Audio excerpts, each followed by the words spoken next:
पूरी जमीन बिखर जाती है। इस अटैक से तांजीरो बेयरली ही बच पाता है और आकाजा की नई पावर्स को देखकर घबरा जाता है, लेकिन तभी आकाजा उस पर एक किक मार देता है जिससे वो नहीं बच पाता है। अब तांजीरो ट्राई कर रहा था कि बस वो आकाजा से थोड़ी दूरी बना कर रखे, क्योंकि आकाजा का एक भी अटैक अगर सही जगह लैंड हो गया तो शायद तांजीरो आगे नहीं लड़ पाएगा। फिर तांजीरो आकाजा की फाइटिंग स्टाइल को समझने की कोशिश करता है, लेकिन आकाजा उसे बिल्कुल भी टाइम नहीं दे रहा था और कंटिन्यूअसली उसके ऊपर अटैक कर रहा था। लेकिन तभी तांजीरो आकाजा के ऊपर sun breathing soaring flame haze use कर देता है, जिससे लगभग आकाजा की गर्दन कट ही गई थी, लेकिन पूरी तरीके से नहीं कटी थी। आकाजा इस अटैक से काफी ज्यादा कंफ्यूज था, क्योंकि फ्लेम हेज अटैक के दौरान उसे तांजीरो की तलवार दिखाई ही नहीं दे रही थी। वहीं दूसरी तरफ हम देखते हैं रेनगोकू के छोटे भाई को, जो कि तांजीरो और बाकी सारे डीमन स्लेयर्स के लिए प्रे कर रहा था, क्योंकि आज का बैटल बहुत ज्यादा ही इम्पोर्टेंट है। फिर हमें पता चलता है कि रेनगोकू के भाई ने कौवा की मदद से तांजीरो के लिए एक लेटर भिजवाया है, जिस लेटर में बेसिकली सन ब्रीदिंग के बारे में कुछ सीक्रेट लिखा है। लेकिन वो कौवा तांजीरो को वो लेटर दे ही नहीं पा रहा था, क्योंकि अभी तांजीरो की फाइट चल रही थी आकाजा से, और तभी फाइट में आकाजा तांजीरो की तलवार को पकड़ लेता है, ये सोचते हुए कि वो इसे तोड़ देगा,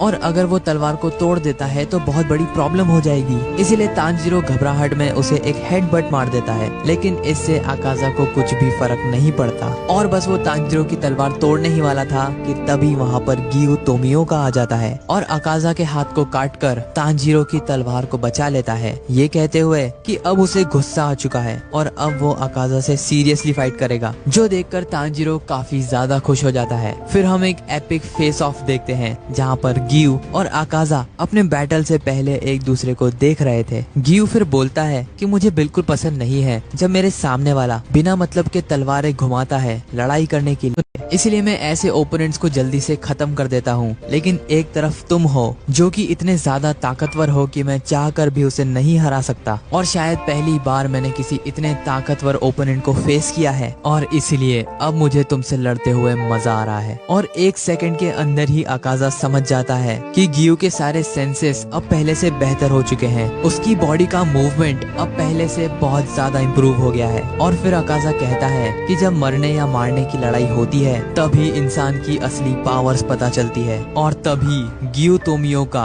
अनलॉक करता है उसके डीमन स्लेयर मार्क को। फिर गियो अपनी पूरी ताकत लगाकर आकाजा के ऊपर हमला करता है, और वहीं दूसरी तरफ से आकाजा भी अपना डिस्ट्रक्टिव किल पंच मार देता है, लेकिन गियो उसे इजीली डॉज कर वापस से हमला कर देता है, लेकिन आकाजा उसे भी डॉज कर लेता है।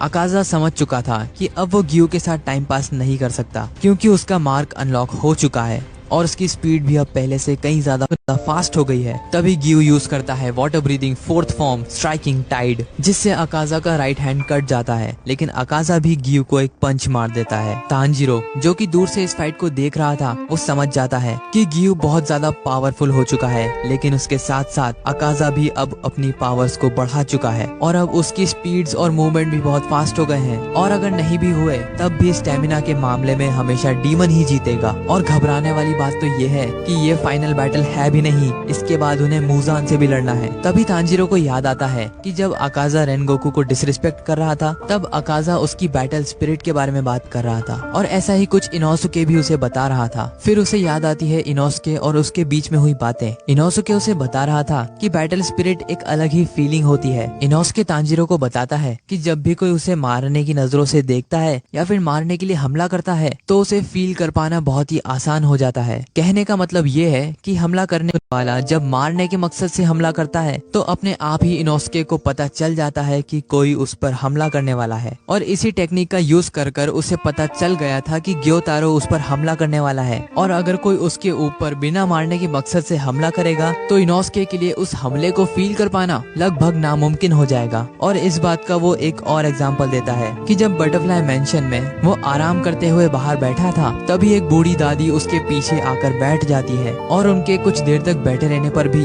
इनोसुके को पता ही नहीं चला कि उनके पीछे कोई बैठा है। और वहीं अगर वो दादी उस पे हमला करने के मकसद से काफी दूर से भी उसे देखती तब भी इनोसुके को पता चल जाता, और इससे तांजीरो को एक आइडिया मिल जाता है कि वो आकाजा के अगेंस्ट क्या यूज कर सकता है। फिर प्रेजेंट टाइम में गियो और आकाजा की फाइट के दौरान तांजीरो को आकाजा के ऊपर हमला करने का एक मौका मिलता है, और तांजीरो आकाजा के ऊपर हमला कर देता है, लेकिन आकाजा उस अटैक को इजीली पकड़ लेता है और तांजीरो के ऊपर हंसते हुए उस उस पर हमला कर देता है, जिससे तांजीरो बड़ी मुश्किल से बच पाता है। और उसी पल तांजीरो समझ जाता है कि उसकी गलती कहाँ पर हो रही थी। फिर हम एक फ्लैशबैक देखते हैं जहाँ पर हमें तांजीरो के डैड तांजीरो दिखाए जाते हैं। तांजीरो कहता है कि मेरे डैड हमेशा शांत रहते थे और मैंने कभी भी ना ही उन्हें गुस्सा देखा और ना ही डिप्रेस्ड। उनके मुंह पर हमेशा एक छोटी सी स्माइल रहती थी और उनका दिमाग हमेशा शांत रहता था। जब तांजीरो बच्चा था तब वो अपने डैड से पूछता है कि जब आप हिनोकामी कागुरा डांस को परफॉर्म करते हैं तब आपके दिमाग में क्या चलता है, क्योंकि बच्चा होने के बाद भी तांजीरो ये बात समझता था कि रात भर इस डांस को परफॉर्म करना कोई छोटी बात नहीं है। और ऊपर से तांजीरो के डैड यानी कि तांजीरो उस टाइम तक बहुत ज्यादा बीमार हो गए थे। इसीलिए तांजीरो अपने डैड से पूछता है कि क्या अगले साल वो इस डांस को परफॉर्म कर सकता है, जिस पर उसके डैड इतनी चिंता करने के लिए थैंक यू बोलते हैं, लेकिन साथ ही उसे ये भी बताते हैं कि वो हर साल इस डांस को परफॉर्म करते हैं और आज तक वो एक भी बार नहीं थके। इस डांस को एक साथ 10-12 घंटों तक परफॉर्म करना पड़ता है। तांजीरो के डैड बताते हैं कि जब वो जवान थे और उनको ये बीमारी नहीं हुई थी, इतने लंबे टाइम तक डांस कर पाना लगभग नामुमकिन था, लेकिन फिर उन्होंने इस डांस को थोड़ा सा मॉडिफाई किया और इस डांस में जितने भी फालतू के मूवमेंट्स थे और बिना मतलब के मूवमेंट्स थे उन सभी को तांजीरो के डैड ने हटा दिया और अब वो सही ब्रीदिंग और मूवमेंट्स की वजह से बिना थके कई घंटों तक इस डांस को परफॉर्म कर सकते हैं। उनके कहने का मतलब था कि अगर वो डांस में से सारी अननेसेसरी चीजों को हटा दें और सिर्फ उन्हीं चीजों पर फोकस करें जिनकी जरूरत है, तब सिर्फ डांस ही नहीं कोई भी काम आप बिना थके कर सकते हो। फिर हमें तांजीरो के डैड के मरने से एक हफ्ते पहले का सीन दिखाया जाता है, जब उसके डैड की कमजोरी बहुत ज्यादा ही बढ़ गई थी। तब एक रात तांजीरो के डैड तांजीरो को नींद से उठाते हैं और कहते हैं मेरे साथ पहाड़ों में चलो, मुझे तुम्हें कुछ दिखाना है। फिर जब तांजीरो के डैड और तांजीरो घर से थोड़ी ही दूर निकलते हैं तब उनका सामना हो जाता है एक बहुत ही बड़े बियर से, जो कि प्रैक्टिकली 2 फीट से भी ज्यादा बड़ा और ताकतवर था। और तांजीरो इतने बड़े जानवर को देखकर डर जाता है और एक पेड़ के पीछे जाकर छुप जाता है, लेकिन तांजीरो के डैड एक छोटी सी कुल्हाड़ी लेकर उस बियर के सामने खड़े थे। तांजीरो के डैड कहते हैं कि इस भालू ने कई लोगों को नुकसान पहुंचाया है और अब ये हमारे एरिया में भी घुस चुका है और मैं किसी को भी अपनी फैमिली को नुकसान पहुंचाने नहीं दूंगा। इतने में ही वो भालू गुस्से में तांजीरो के डैड पर हमला कर देता है और इससे पहले वो एक भी कदम आगे बढ़ा पाता, तांजीरो के डैड उसका गला मक्खन की तरह काट देते हैं। और तांजीरो पेड़ के पीछे खड़ा होकर सिर्फ यही समझने की कोशिश कर रहा था कि अभी अभी आखिर हुआ क्या। और क्योंकि तांजीरो की स्मेल करने की पावर बचपन से ही नेक्स्ट लेवल पर थी, इसीलिए वो अपने डैड को फील कर पा रहा था कि कैसे उन्होंने उस भालू को काटते हुए एक भी अननेसेसरी मूव का यूज नहीं करा। और जब वो उसे काट रहे थे तब तांजीरो फील कर पा रहा था कि उन्हें मारने का कोई इंटेंशन है ही नहीं। उनके मूवमेंट्स बिल्कुल ही एक पेड़ पौधे की तरह थे, बिल्कुल शांत और स्मूथ। तभी तांजीरो के डैड तांजीरो से पूछते हैं कि क्या तुमने वो देखा, जिस पर तांजीरो कहता है कि उसने सब कुछ देखा और वो भागते हुए उसके डैड को जाकर गले लगा लेता है। फिर वो दोनों ही उस बियर की लाश के आगे हाथ जोड़कर बैठते हैं और उस बियर की आत्मा के लिए प्रे करते हैं। और तांजीरो के डैड उससे कहते हैं कि जो तुमने आज सीखा है उसे जीवन भर मत भूलना।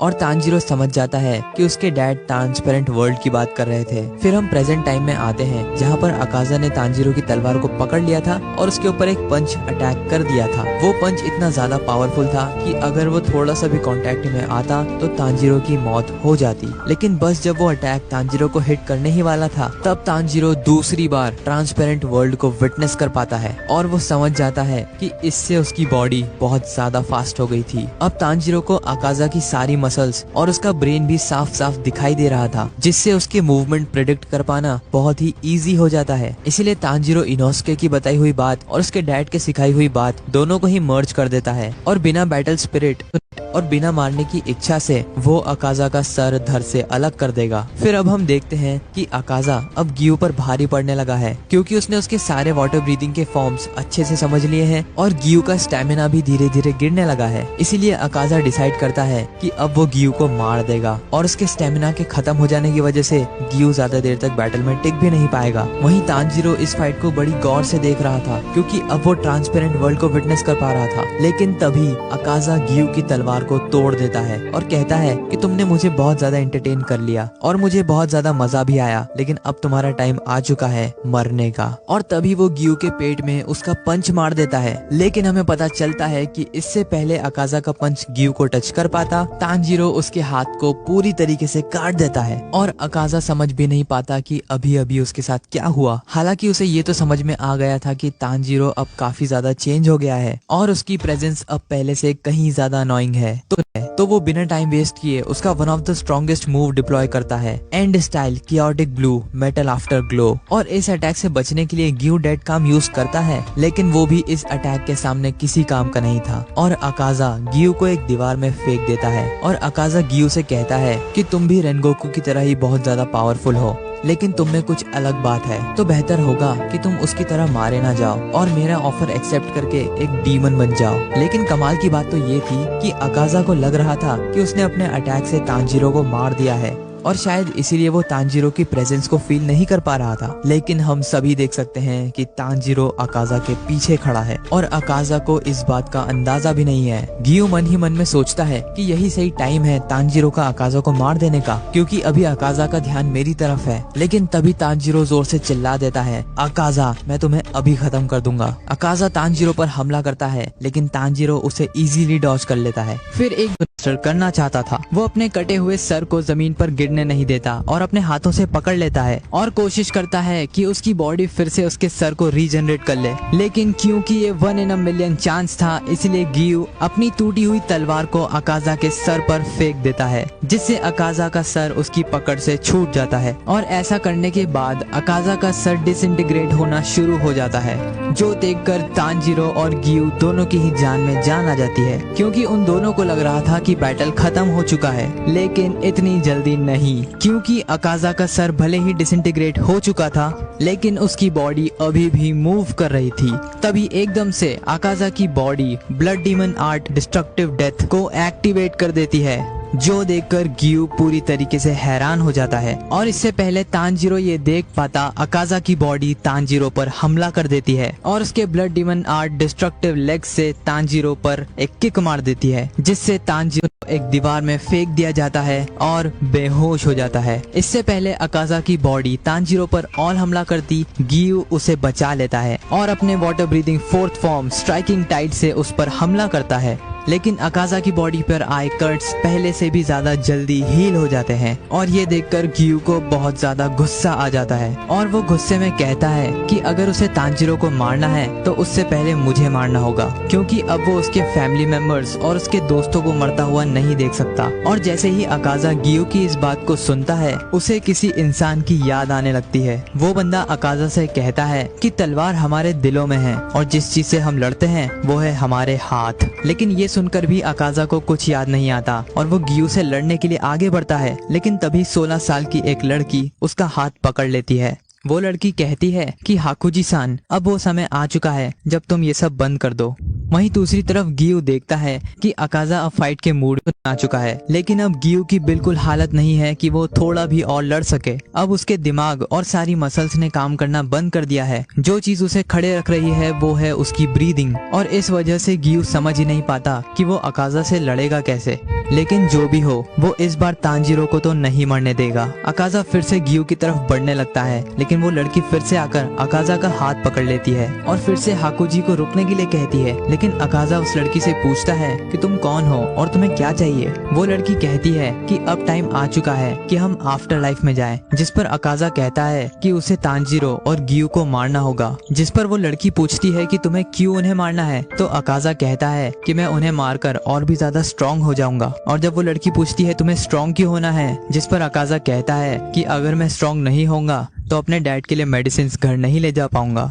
और इस पॉइंट पर हमें डीमन स्लेयर सीरीज की सबसे सैडेस्ट स्टोरी पता चलती है, जहां पर डीमन बनने से पहले अकाजा का नाम हाकुजी था। हमें 11 साल के हाकुजी नाम के बच्चे को देखते हैं, जिसको गांव वालों ने चोरी करते हुए पकड़ लिया था। और इसी वजह से गांव वाले उसके शरीर पर कई सारे टैटूज बना देते हैं, जिससे ये पता चलता है कि ये इंसान एक चोर है। और टैटूज के साथ साथ उस 11 साल के बच्चे हाकुजी को इतना ज्यादा मारा जाता है कि उसकी पूरी बॉडी पर हर जगह खून के निशान थे। फिर उस 11 साल के बच्चे को गाँव के मुखिया के सामने प्रेजेंट किया जाता है और गाँव का मुखिया ये देखकर पूरी तरीके से हैरान था कि इतनी ज्यादा मार खाने के बाद भी वो बच्चा अभी भी हंस रहा है। इतनी ज्यादा इंजरीज से कोई बड़ा इंसान भी रो पड़ेगा और दया की भीख मांगेगा, लेकिन एक तरफ ये बच्चा है और इसीलिए गांव का मुखिया हाकुजी को शैतान का बच्चा यानी कि डीमन चाइल्ड घोषित कर देता है। जिसके बाद गांव के लोग उसे छोड़ देते हैं और हाकुजी दौड़ता हुआ अपने घर की तरफ बढ़ने लगता है। लेकिन तभी उसे रास्ते में एक बूढ़ा इंसान मिलता है जो कि हाकुजी को बताता है कि जब उसके डैड को पता चला कि हाकुजी ने चोरी करी है सिर्फ और सिर्फ उसके बीमार डैड को खिलाने के लिए,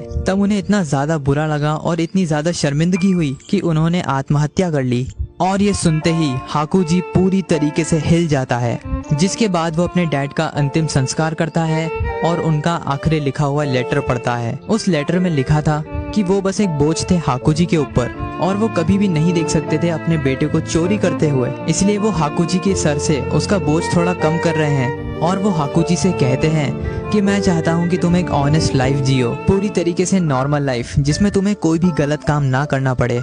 इस लेटर को पढ़कर हाकुजी को बहुत ज्यादा गुस्सा आता है। वो कहता है अगर उसके डैड को उससे कोई प्रॉब्लम थी तो वो उसे बता सकते थे, लेकिन सुसाइड तो कोई ऑप्शन था ही नहीं। उसने उस दिन जितनी मार खाई थी उससे 10 गुना ज्यादा वो मार खा सकता था उसके डैड के लिए, लेकिन इतनी मेहनत के बाद भी वो उसके डैड को खुश नहीं कर पाया। जिसके बाद उसे इंसानों की बनाई इस सोसाइटी पर बहुत ज्यादा गुस्सा आने लगता है। फिर वो अपने को छोड़कर दूसरे गांव में चला जाता है जहां पर उसे कुछ लोग मिलते हैं और उनसे हाकुजी की लड़ाई हो जाती है। एक 11 साल का बच्चा जिसके सामने 7 बड़े आदमी थे, लेकिन फिर भी हाकुजी उन सभी को इतने ब्रूटल तरीके से मारता है कि कोई यकीन ही नहीं करता कि ये 11 साल का बच्चा भी कर सकता है। उसके दिमाग में सिर्फ एक ही बात चल रही थी कि उसके डैड ने किसी का बुरा नहीं किया था, लेकिन फिर भी इस सोसाइटी के प्रेशर में उन्होंने सुसाइड कर लिया। तभी उसी गांव का एक मार्शल आर्टिस्ट उस जगह पर आ जाता है जहां पर हाकुजी ने उन 7 लोगों को मारा था। और जैसे ही उसे पता चलता है कि ये बात सच है, वो उस बच्चे को अपना डोजो ज्वाइन करने के लिए बोलता है। हालांकि पहले तो हाकुजी साफ साफ मना कर देता है, लेकिन समहाउ वो मार्शल आर्टिस्ट उसे मना लेता है और अपने डोजो ले जाता है। फिर वो हाकुजी से खुद को इंट्रोड्यूस करता है और बताता है कि उसका नाम है केजो और वो एक डोजो चलाता है जहाँ पर वो मार्शल आर्ट सिखाता है। हालांकि उसके यहाँ कोई भी स्टूडेंट है नहीं, इसीलिए वो कुछ छोटे मोटे काम कर कर अपना घर चलाता है। फिर मास्टर केजो उसे ऑफर करता है कि हाकुजी उनके साथ उनके डोजो में रह सकता है, लेकिन उनकी एक बेटी भी है जो कि काफी ज्यादा बीमार है, तो हाकुजी को उनकी भी देखभाल करनी होगी। और मास्टर केजो ये भी बताते हैं कि उनकी वाइफ ने सुसाइड कर लिया था क्योंकि वो अपनी बीमार बेटी का ध्यान नहीं रख पा रहे थे। मतलब इस लेवल की केयर चाहिए होती है उस लड़की को। और उनकी बेटी इतनी ज्यादा कमजोर है कि उसकी हालत कभी भी सीरियस हो जाती है। और उसी दिन वो पहली बार मिलता है कायुकी से, जो कि बेड पर लेटी हुई थी ऑब्वियसली क्योंकि वो बीमार रहती है। और उस लड़की को देखकर हिकुजी को अपने फादर की याद आ जाती है, जो कि खुद भी मोस्टली बीमार ही रहते थे। जिसके बाद मास्टर केजो कहीं काम से बाहर चले जाते हैं और कायुकी हिकुजी से पूछती है कि क्या तुम्हें किसी ने मारा है, जिस पर आकाजा, जिसे ये सारी चीजें याद आ रही थी, वो कहता है कि उसकी लाइफ एक बोरिंग और बेकार कहानी के अलावा कुछ भी नहीं थी। अकाजा फिर सोचता है कि क्यों हमेशा बीमार लोग हर चीज का जिम्मेदार खुद को ठहराते हैं और हमेशा गिल्टी रहते हैं, क्योंकि ऐसा ही उसके डैड भी करते थे और कियोकी भी ऐसा ही करती थी। क्योंकि कई बार हिकुजी को अपने ट्रेनिंग के टाइम पर कियोकी की केयर करनी पड़ती थी। कियोकी की बॉडी हमेशा से कमजोर थी, जिस वजह से उसे कोई ना कोई चाहिए होता है जो कि उसकी देखभाल कर सके। और हाकुजी को इससे कोई दिक्कत नहीं थी क्योंकि वो शुरू से ही अपने डैड की भी देखभाल करा करता था, तो उसे इस सब की आदत भी थी। और क्योंकि उसने कभी नॉर्मल बचपन जिया ही नहीं, तो उसका कभी मन भी नहीं करा कि वो अपने दोस्तों के साथ खेलने के लिए बाहर जाए। इसीलिए वो पूरा टाइम या तो ट्रेनिंग करता था या तो कियोकी की देखभाल करता था। फिर एक दिन कियोकी हाकुजी से कहती है कि आज रात फायरवर्क्स का शो होने वाला है और लोग कहते हैं कि ब्रिज से फायरवर्क्स का शो बहुत ही अच्छा दिखता है। लेकिन ऑब्वियसली कियोकी आज तक वहाँ नहीं गई और वो हमेशा से चाहती थी कि मरने से पहले वो उस फायरवर्क के शो को देखे। जिस पर हाकुजी कहता है कि अगर वो आज शो को नहीं भी देख पाए तब भी उसे पूरा भरोसा है कि अगले साल या फिर उसके भी अगले साल कियोकी पूरी तरीके से ठीक हो जाएगी और वो दोनों साथ में जाकर उस शो को देखेंगे। और ये बात सुनते ही कियोकी रो पड़ती है।